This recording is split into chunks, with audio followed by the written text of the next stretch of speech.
Hello, my name is Crazy Owl, and today we're going to be doing a tutorial on how to build this house, and also a talk about building based on lore, because I find it really fun, and I also haven't really done it much before. Like, subscribe, and leave a comment, because I make a new video every week, but other than that, let's go. So this house is sort of a combination of fantasy and rustic.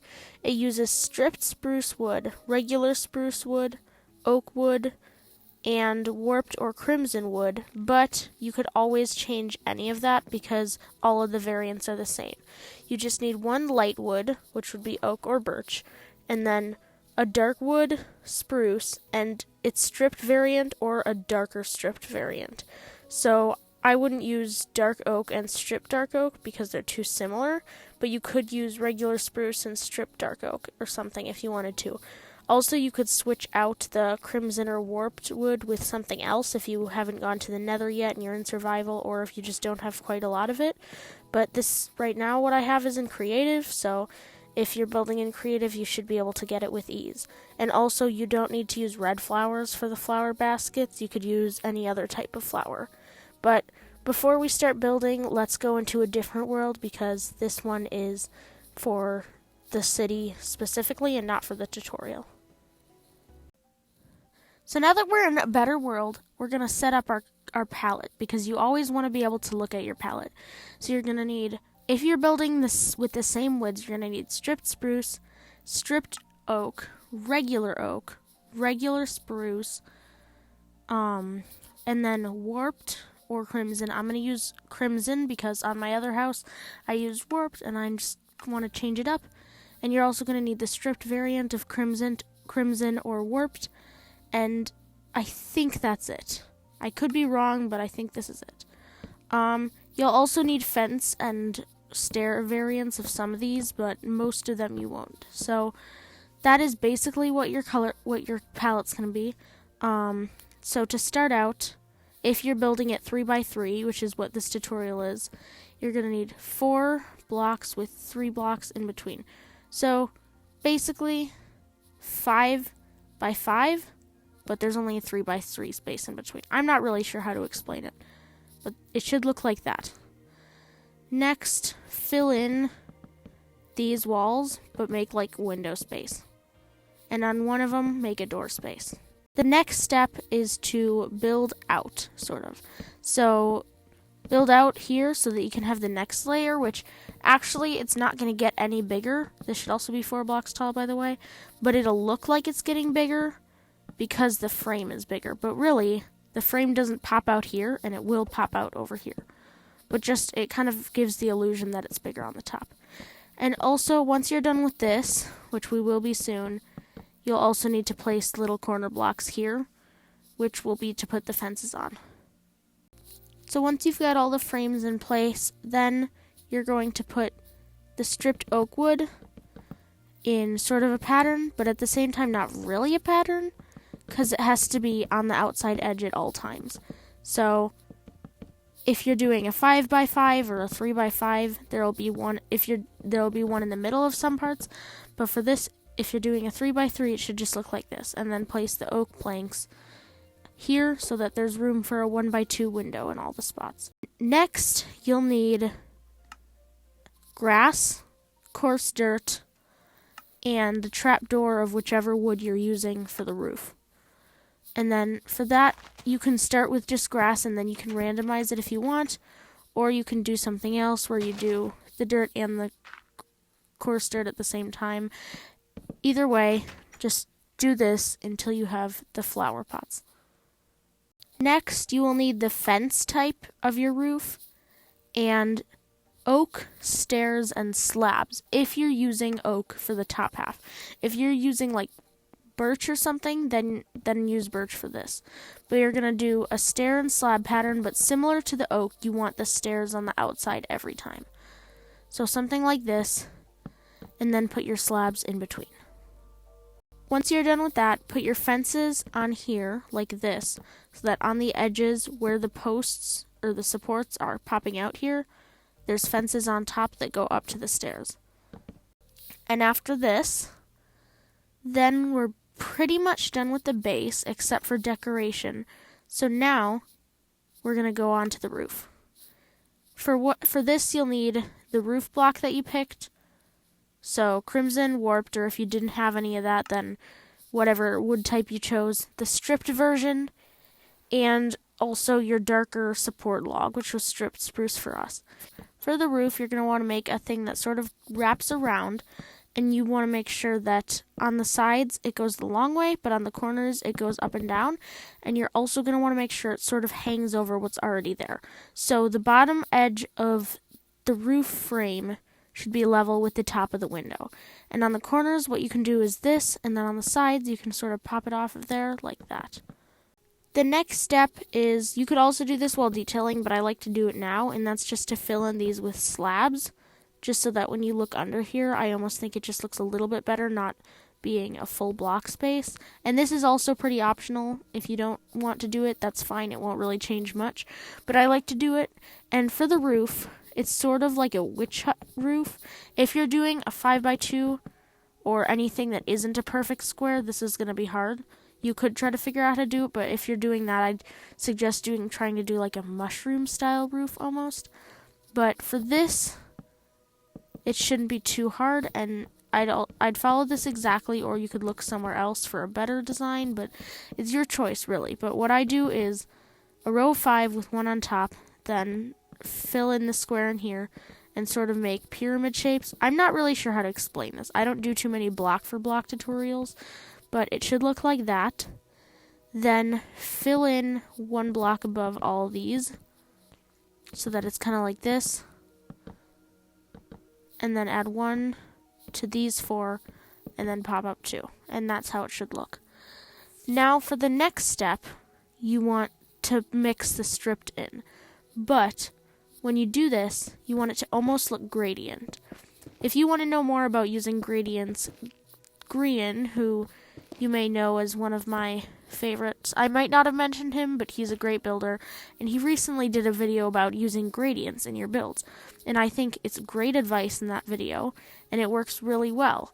So a quick overview of how to do it is, you kind of make, if you're doing just a 2-block gradient, which I'm doing, you can do half on the top and half on the bottom, but you don't want it to look too exact. You don't want it to look like it's just plopped on top. So you kind of want to spread it into the bottom. So you might put a few stripped here. You might put a few more closer.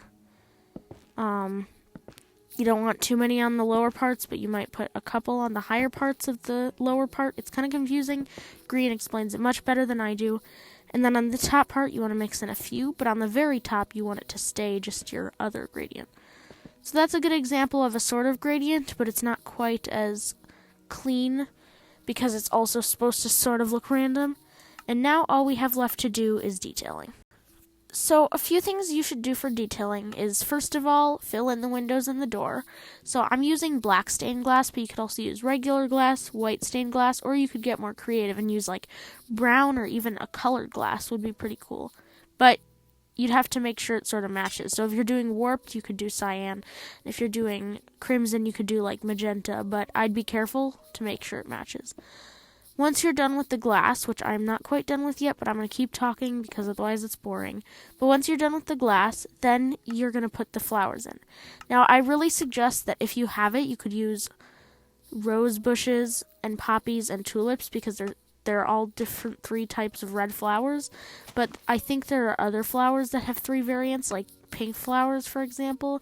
There's 2 tall pink flowers and 1 small pink flower, but you could also use the lavender, and you could also combine it with white. So really, any flower works, and it doesn't even all have to be the same color. So finish putting your flowers in. Now we're basically done with the building, other than the interior, which I'll show you how to do in a second. But another quick thing is definitely decorate the exterior. This style of build looks great with a kind of cute, rustic-y exterior with it kind of ruined, maybe some rocks, some bushes, some trees. It looks really nice. You saw the floating island I had before, and I'll go back there soon when we talk about building with lore. But now time for the interior.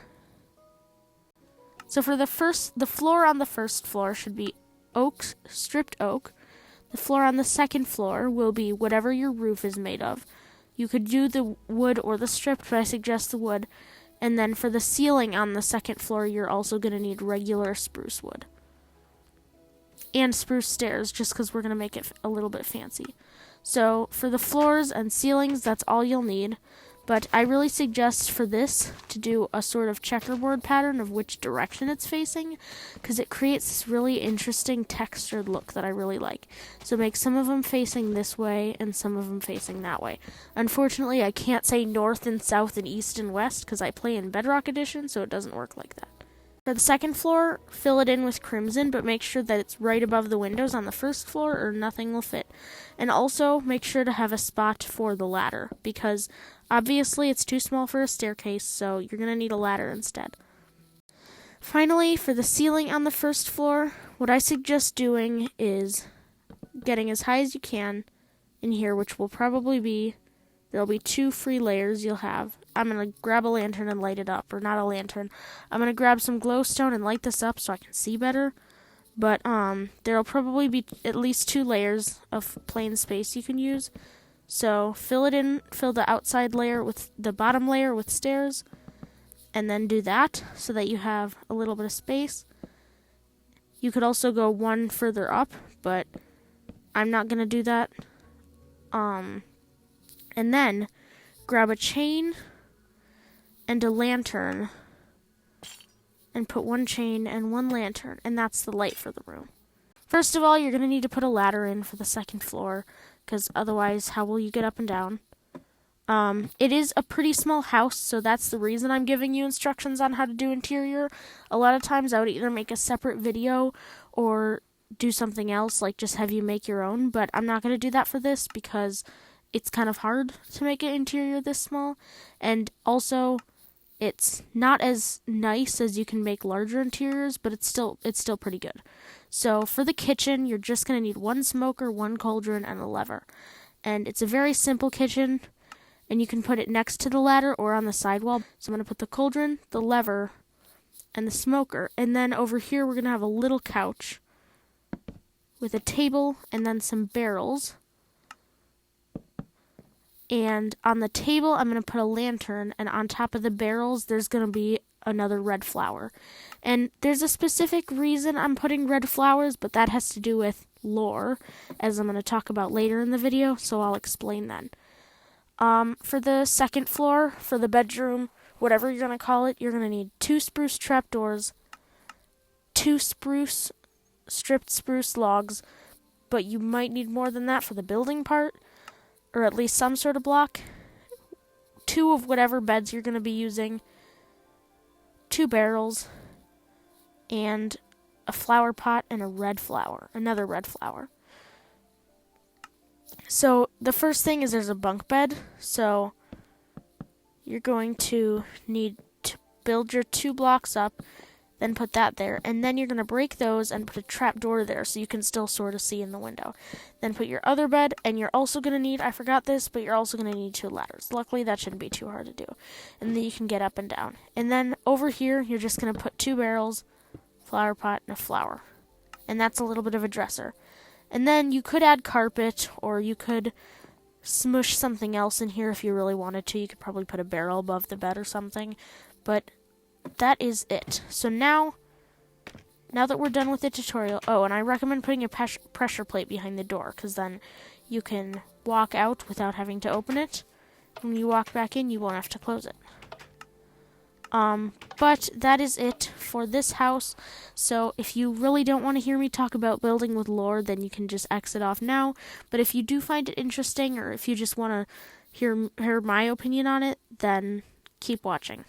So now we're back on the original world where these houses are, and just quick mentioning it, this is basically the same house, just it's 5x3 instead, so you can fit a little bit more. You can have 1 more bed, you can have a little bit more walking space, but it's not too much different.